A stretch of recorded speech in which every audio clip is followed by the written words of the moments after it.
है उसके सिलसिले में हम वो पूरा करने के लिए चलिए चलिए ठीक है, रोजगार प्यार हमारा बहुत पहले के रोजगार के बारे में नहीं प्यार से कहिए तो प्यारे तो बहुत प्यारे ना। आपने एक प्रेस वार्ता बुलाई है, क्या कारण था प्रेस वार्ता बुलाने का?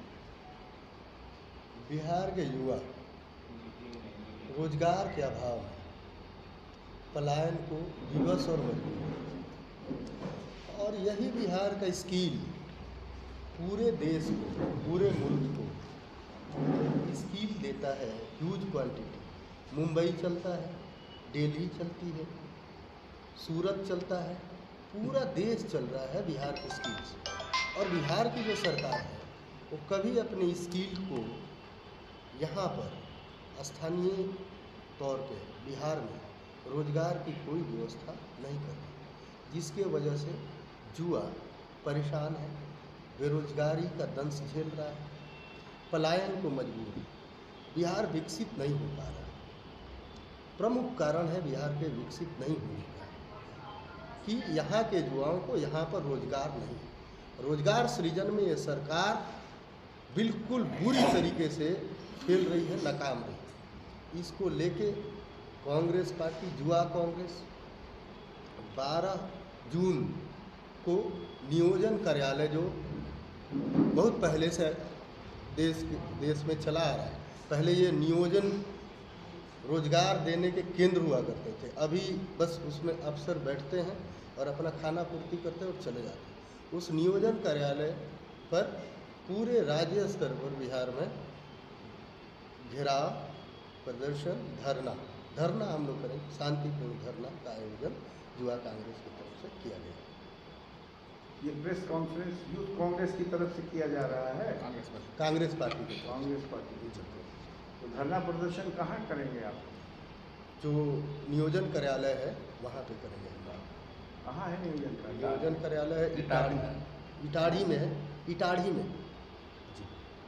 अभी आपने कहा कि युवा जो है पलायन कर रहे हैं रोजगार के अभाव में जी। तो पलायन की प्रक्रिया लगभग बिहार में कितने %? हमारी सरकार थी 1990 तक तो नहीं। आपकी सरकार में कै % पलायन हो रहा था जब आप कांग्रेस की सरकार? हमारे सरकार में नहीं पलायन था, क्योंकि बोकारो देखिए, बरौनी तेल शोधक कारखाना ज्वाइंट बिहार था उस समय, बोकारो बनाया, BCCL बनाया, अमझोर में प्लांट बनाया, डेहरी ओन सोन में कारखाना था, आपको ये आपको PTPS यहाँ PPCL तो था ही, PTPS इसको बोलते हैं, आपको गोमो में था, और फिर कारखाना आपको रांची में कारखाना खुला, और फिर ये हम लोग के चिनारी विधानसभा में वो जगह पड़ता है जहाँ सीमेंट फैक्ट्री है, वहाँ पे बंजारी में। अभी आपकी पार्टी सरकार बनाती है तो रोजगार देने के लिए क्या? वही हमारी तो देखिए, हम जब सुई का यहाँ पर फैक्ट्री नहीं था इस देश में, इस मुल्क में, उस दिन हमने बोकारो बनाया। हमारा संदेश साफ है, उसमें पंडित जवाहरलाल नेहरू, इंदिरा गांधी जी, श्री बाबू के ज़माने से लेके डॉक्टर जगन्नाथ मिश्रा साहब तक का देख लीजिए। हमने कॉलेजेस बनाए, सरदार पटेल बनने के बाद एक कॉलेज बना, RJD के शासनावधि में एक कॉलेज और बना, लेकिन आज तक तीसरा कॉलेज नहीं बन पाया है। तीसरा कॉलेज इस जिले में सरकारी कॉलेज नहीं बन पाया है हम लोगों की सरकार जाने के बाद से। नीतीश कुमार स्वयं घोषित कर लिया विकास पुरुष, एक कॉलेज नहीं दे पाए। जब कांग्रेस की सरकार थी तो हम लोग यहाँ प्रेस कॉन्फ्रेंस कर रहे हैं, ये भी एक महाविद्यालय हुआ करता था और उसी सरकार में बंद भी हो गया। पता है आपको इस बात? ना, मुझे नहीं मालूम। पंडित श्याम नारायण पांडे महाविद्यालय ये खुला था, अच्छा, अब फिर इसको बंद कर दिया गया।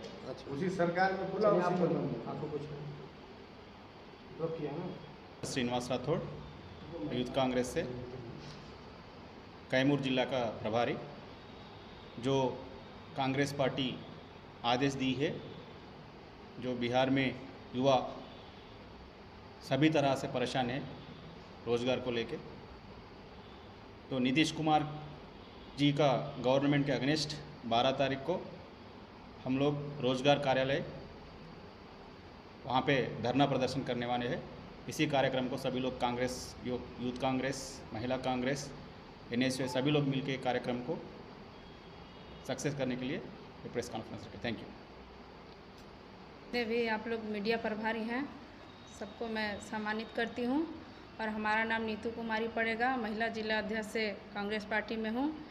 मैं ये नीतीश सरकार से कहना चाहती हूँ कि जितना भी उन्होंने वादा किया, किसी भी वादे को उन्होंने पूरा नहीं किया। लेकिन हमारी सरकार, कांग्रेस सरकार जब आ जाएगी, हम लोग जितना भी वादा कर रहे हैं महिलाओं के लिए या युवा के लिए, हम लोग सारा चीज़ को पूरा करेंगे। और 12 तारीख को धरना प्रदर्शन है, उसके लिए हम लोग सभी लोग एकजुट होकर, महिला हों या युवा हों, सभी लोग हों, कार्यकर्ता, सब हम इस कार्यक्रम को सफलतापूर्वक पूरा करेंगे। मेरा नाम अभिषेक कुमार सिंह है, सरिया पैक्स से अध्यक्ष हूँ और कांग्रेस के लिए काम करता हूँ, कांग्रेस का कार्यकर्ता हूँ। आप क्या कहना चाहेंगे?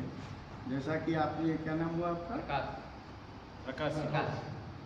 प्रकाश सिंह ने कहा अभी जैसा कि कोई विद्यालय नहीं बना है। देखिए, विद्यालय की जैसा मुझे विदित है कि जैतपुर में शायद एक इंजीनियरिंग कॉलेज बना है। देखिए, वो ठीक है, जैतपुर एक बना दिया लोग या जो भी है।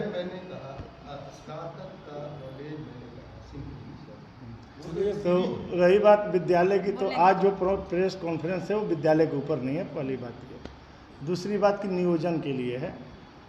बिहार की इस समय सबसे मूल जो समस्या है वो पलायन है, और बिहार ही के जो लेबर हैं, जो बिहार के वर्कर हैं, मजदूर हैं, वही जाके अन्य स्टेट में काम करके और वहाँ का चमक दमक, वहाँ का सोपानी बढ़ाएंगे। यहाँ के लोग पलायन कर रहे हैं। तो ये तो एक हमको जो लगता है, ऐसे पलायन कर रहे हैं, इतना ज़्यादा भारी मात्रा में इधर विगत 10 साल 15 साल में हो रहा है, तो इसमें एक बहुत बड़ी साजिश है। और ये साजिश स्पष्ट भाजपा और भाजपा के नेतृत्व वाले लोगों की है कि बिहार के लोगों को हमेशा गरीब बना के रखें, यहाँ मजदूर को मजदूर बना के रखें, इनका विकास किसी तरह ना होने दें। इसी प्लानिंग के तहत, इसी साजिश के तहत इन लोग यहाँ का कभी भी डेवलपमेंट मजदूरी लेबर स्तर पे नहीं करते हैं। यहाँ कृषि और मजदूर दोनों उपेक्षित हैं और बहुत बुरी तरह उपेक्षित है। यहाँ ना कोई सरकार का कोई योजना काम कर रहा है। एक आप कह रहे हैं कि इंजीनियरिंग कॉलेज बना दिया, तो ये क्या मतलब है? आप देखिए, लगभग 35 से 40 साल पहले यहाँ पे हम लोग की सरकार थी, कांग्रेस की सरकार थी। बहुत जो लड़के होंगे वो तो देखे भी नहीं होंगे उस कार्यकाल को। और उस कार्यकाल में और आज के कार्यकाल में ज़मीन आसमान का अंतर है। दो यूनिवर्सिटी उस समय जब महागठबंधन की सरकार थी, राजद कांग्रेस अलायंस था, उस समय लालू जी बनाए एक वीर कुंवर सिंह यूनिवर्सिटी, उनसे पहले बनी थी मगध यूनिवर्सिटी। आज दो के बाद कोई तीसरा यूनिवर्सिटी आपके पास है? जबकि जो विद्यार्थियों का संख्या बढ़ रहा है, उसको अगर देखा जाए तो वो कितना गुना बढ़ा। यूनिवर्सिटी वही, किसी को अगर पीएचडी करना होगा किसी महिला को, तो यहाँ से आरा जाना पड़ता है उसको बस से, और यहाँ से आरा की दूरी कम से कम 3 से 4 घंटे की है। और फिर वो जाती है यहाँ से आरा, हाउसवाइफ है या कोई लड़की है, वो घर से निकलती है 4 बजे 5 बजे, आरा पहुँचेगी, वहाँ क्लास अटेंड करेगी, और फिर उसको वापस आने में ना कोई ट्रेन का टाइमिंग है ना कोई बस उस समय है। उसके अनुसार बस आएगा जो पटना वाला आता है। तो कितना बड़ा ये बिहार इससे जंग से झेल रहा है इनकी सरकार का। एक इंजीनियरिंग कॉलेज दे दिए, तो उस इंजीनियरिंग कॉलेज का भी बहुत अच्छा स्थिति नहीं है। कभी उसका कुछ बंद रहता है, कभी उसका कुछ बंद रहता है। तो कहाँ प्रॉपर तरीके से इन लोग किए? आप पलायन के बारे में आप क्या निर्णय ले रहे हैं, क्या कार्य करेंगे? पलायन रोकना हम लोग का मुख्य काम है। हमारी सरकार आएगी, महागठबंधन की सरकार बनेगी, तो सबसे पहले हम लोग पलायन को रोकेंगे। और बहुत तरह की योजनाएं हैं छोटी छोटी जो हम लोग अपने यहाँ एक्टिव करेंगे। पलायन को रोकने का क्या, कैसे रोका जा सकता है? छोटा छोटा काम है, मनरेगा के तहत और ज़्यादा फंड करना और मनरेगा को बढ़िया से चलाना, उसका मॉनिटरिंग करना कि लेबरों को काम मिल रहा है कि नहीं। आता है मनरेगा का पैसा, करता है जेसीबी काम, और उसके नाम पे 50-50 पे इन लोगों की बात हो जाती है। तो सबसे पहले तो भ्रष्टाचार को रोकना है यहाँ पे। उसके बाद जो बहुत फैक्ट्रियाँ हैं, अब एक रुचि सोयाबीन खुला भी था आपके, उस समय कांग्रेसी का कार्यकाल था, उस समय खुला था, आज वो भी बंद है। और उसको फिर वो भाजपा ही के तथाकथित जो नेता लोग हैं, उन्हीं के बाल बच्चों के नाम से उसको ले लिया गया। 5,000 करोड़ की फैक्ट्री थी वो, और उसको 500 करोड़ में नीलाम किया गया। तो ये साजिश है, ये बिहार के साथ इन लोग साजिश कर रहा है पलायन रोकने के लिए। बहुत फैक्ट्रियां बंद हैं हमारे यहाँ। तो डालमिया था, डालमिया देख ही रहे क्या स्थिति में है। रेलवे प्लांट बहुत थे, वो आयरन का काम था यहाँ पे, सब बंद है, सारा स्थिति बहुत जर्जर है यहाँ पे।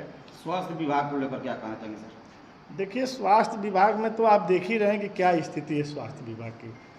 हम लोग तो बिहार भर का तो नहीं जानते, लेकिन अपने यहाँ देख रहे हैं कि प्रॉपर कहीं पे डॉक्टर मौजूद नहीं है, और डॉक्टर अवेलेबल हैं तो वहाँ पे दवा नहीं मिल पा रही है, और वहाँ पे दलालों का लाइन कतार लगा हुआ है कि आप यहाँ आइए, आप आइए, प्राइवेट अपना एम्बुलेंस लेके यहाँ से बनारस। तो बहुत अच्छा स्थिति नहीं है बिहार का। और इन सब चीज़ों को देखते हुए हमारे जननायक जो है राहुल गांधी जी उसको सक्रियता से किए, और हम लोग सब लोग मिल के इस पर काम कर रहे हैं। देखिए आगे अगर सरकार बनती है अभी तो। आपने चिकित्सा की बात की है, सदर अस्पताल में न ही हेड इंजरी का कोई डॉक्टर है, न बोन का डॉक्टर है, न आर्थो का डॉक्टर है, और यहाँ पेशेंट गया और तुरंत का तुरंत उसको रेफर किया रेफर जाता कर है दिया जाता तुरंत। है। आपको याद होगा अरविंद सिंह डीएम थे, उस समय हम लोग उनसे ट्रामा सेंटर के लिए, आज भी आवेदन पड़ा है ट्रामा सेंटर के लिए कि भभुआ जिला मुख्यालय है, कम से कम एक ट्रामा सेंटर यहाँ होना चाहिए। आज तक वो आवेदन उस समय बोले कि नहीं हम लोग कर रहे हैं, फिर बोला कि मोहनिया आ रहा है ट्रामा सेंटर। तो हम लोग कहें सर मोहनिया ठीक है, जीटी रोड है, लेकिन कम से कम आप भभुआ हेड क्वार्टर में एक ट्रामा सेंटर दीजिए। आज तक कोई ट्रामा सेंटर नहीं है। अगर कोई हेड इंजरी हो जाए, कोई एक्सीडेंट हो जाए तो तुरंत रेफर करेगा लोग पटना के लिए, फिर हम लोग जैसे लोग को पकड़ेगा तो हम लोग कस उनको उसको बनारस कराएंगे कि दूरी कम है, मरीज को बचाना है। यही यहाँ पे है व्यवस्था। एक हेल्थ सेंटर दिया गया है चैनपुर में, आज सुन रहे हैं कि उसमें बंदरबाट हो रहा है, कभी मोहनिया चला जा रहा है, कभी क्या ले लें, क्या परिचय कमाएं। दे दीजिए। बोले ही है कि अभिषेक कुमार सिंह।